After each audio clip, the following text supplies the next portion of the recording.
ओम नमः शिवाय, जय महाकाल, हर हर महादेव। जैसा कि आपको पता हो, श्रावण मास का अधिक मास का बहुत ही प्रिय और भगवान कुबेर भंडारी को प्रसन्न करने का माह चल रहा है। ऐसे में पूज्य गुरु जी ने हाल ही की कथा में, त्रितप्स्यु महापुराण कथा में बिल्कुल नया उपाय बताया है। बिल्कुल नया उपाय, जो कि 3, 5, 7 वाला बिल्कुल नया उपाय है। अब कहोगे 3, 5, 7 का मतलब क्या होता है? अर्थात 3 वर्षों के बाद तो हमें अधिक मास में का शुभ संयोग प्राप्त होता है। साथ ही साथ 5 दीपक से करना है, और पूज्य गुरु जी ने कहा 7 तिथियों में करना है। 3, 5, 7 वाला बिल्कुल नया उपाय।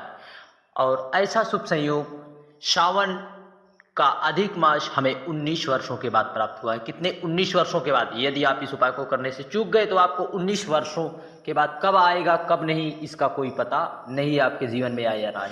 यदि जो मांगोगे वह मिलेगा। पूज्य गुरु जी ने बताया कि यदि आपके जीवन में धन से समस्या चल रही है, अर्थात माता लक्ष्मी की कृपा नहीं हो रही है, साथ ही साथ बीमारियों ने आपके घर में घेर रखा है, बहुत से इलाज हुआ, बहुत से उपाय कर लिए, फिर भी घर में बीमारी जाने का नाम नहीं ले रही है, तो पूज्य गुरु जी ने कहा जो भी व्यक्ति इन 7 तिथियों में इस 5 दीपक वाले उपाय को करता है, उसके घर में धन संपदा की वृद्धि के साथ साथ बीमारी जरूर दूर होती है। और व्यक्ति की यदि 3 वर्षों से या काफ़ी वर्षों से, 3 वर्षों से यदि उसकी कोई मनोकामना नहीं पूर्ण हो रही है, तो इस श्रावण के अधिक मास में इस 5 दीपक वाले उपाय को करके अपने जीवन को सुख की ओर अग्रसर करें, साथ साथ अधिक से अधिक लाभ जरूर प्राप्त करें। जय महाकाल। पूज्य गुरु जी ने क्या क्या तिथियों में बताया है। आपको 5 दीपक का प्रयोग करना है। आपको उस दीपक को कहीं पर जाने की जरूरत नहीं है, आपको सिर्फ अपने घर पर ही इस उपाय को करना है। यदि हो सके तो आप कुएं पर जाएं। अगर मौसम ठीक है तब आप किसी नदी या तालाब के किनारे इस उपाय को कर सकते हैं। यदि आपके यहाँ नहीं सुविधा है तो इस उपाय को आप अपने घर पर ही बैठकर कर सकते हैं। श्री तप्स्यु महापुराण कथा का बिल्कुल नया उपाय है। यह इस उपाय को आपको 7 दिन करना है और 5 दीपक से करना है। पूज्य गुरु जी ने कहा यदि आपने इस उपाय को किया कर लिया तो आपकी जो भी मनोकामना है उस श्रावण मास में, अधिक मास में पूर्ण होते तक आपके वह मनोकामना जरूर पूर्ण होगी। आपको 5 दीपक, आपको इस तरह से 5 दीपक ले लेने हैं। इस तरह से आपको लंबी बत्ती के दीपक लेने हैं। लेकिन एक चीज़ भूल कर भी मत करना आप लोग बहुत गलतियां कर देते हैं। आपको घी का दीपक लेना है। गौ माता के घी से बना दीपक का प्रयोग करें, इसमें तेल आदि का प्रयोग ना करें।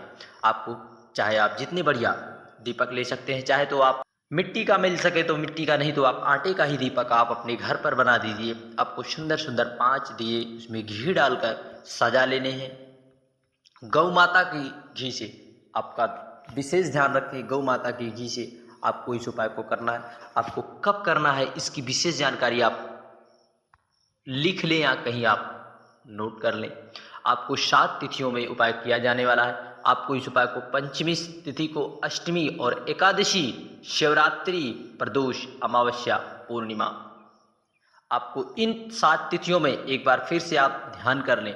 आपको पंचमी, अष्टमी, एकादशी, शिवरात्रि, प्रदोष, अमावस्या, पूर्णिमा, इन 7 तिथियों में यदि आप इस उपाय को किसी भी दिन, एक भी दिन यदि करते हैं तो आपको पूरा लाभ इस अधिक श्रावण मास के अधिक मास का जरूर प्राप्त होगा। आप कुछ लोग कहेंगे कृष्ण पक्ष की या शुक्ल पक्ष की, आप किसी भी एक पक्ष की, आप चाहे तो दोनों पक्ष की कर सकते हैं, किसी भी एक पक्ष की करें। यदि आप एक भी दिन कर सकते हैं इन तिथियों में तो आपको अधिक से अधिक लाभ जरूर प्राप्त होगा। आप इस अवसर को जाने ना दे, वरना आपको इस अवसर को जाने के बाद पता नहीं हमारे जीवन में यह प्राप्त हो या ना प्राप्त हो।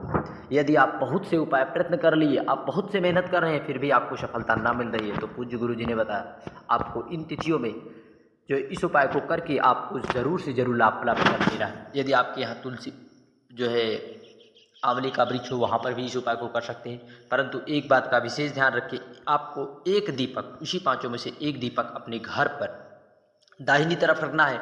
विशेष ध्यान रखना है, आपको उस दीपक का मुख अपने घर के बाहर की तरफ रखें, अपने घर के बाहर की तरफ रखें। इससे आपको भगवान कुबेर भंडारी को आह्वान करना है, आपसे प्रार्थना करना है माता लक्ष्मी से कि हम पर कृपा और करुणा करें भगवान कुबेर भंडारी। हमने यह उपाय किया, निष्ठा व दृढ़ विश्वास रखकर आप कृपा करेंगे तभी हम कर पाएंगे। और आप निष्ठा व दृढ़ विश्वास रखकर इस दीपक को जलाएं। चाहे तो आप तुलसी के क्यारे में भी जला सकते हैं, तुलसी के नीचे, परंतु एक बात का विशेष ध्यान रहे, एकादशी के दिन जो है तुलसी के वृक्ष, तुलसी के पौधे को छूना वर्जित माना गया है। ऐसे में आप जो है अपने घर में ही इस उपाय को करें, या आप नदी या तालाब पर 5 दीपक वाला विशेष उपाय जरूर करके आप अपने जीवन को सुख की ओर अग्रसर करें। श्री शिवाय नमस्तुभ्यं, जय महाकाल। साथ ही साथ पूज्य गुरु जी ने हाल ही की कथाओं में यह भी जानकारी दी कि हमें किन किन तिथियों में किन चीज़ों को, अधिक मास में किन चीज़ों का दान करना चाहिए। पूज्य गुरु जी ने हरे मूंग व सफ़ेद पुष्प का दान बताया था। आपको इन चीज़ों का दान हमें श्रावण अधिक मास में जरूर करना चाहिए। श्री शिवाय नमस्तुभ्यं, जय महाकाल। वीडियो की जानकारी थोड़ा भी उपयोगी लगी हो तो चैनल को जरूर सब्सक्राइब करें, कमेंट में हर हर महादेव जरूर लिखें। जय महाकाल।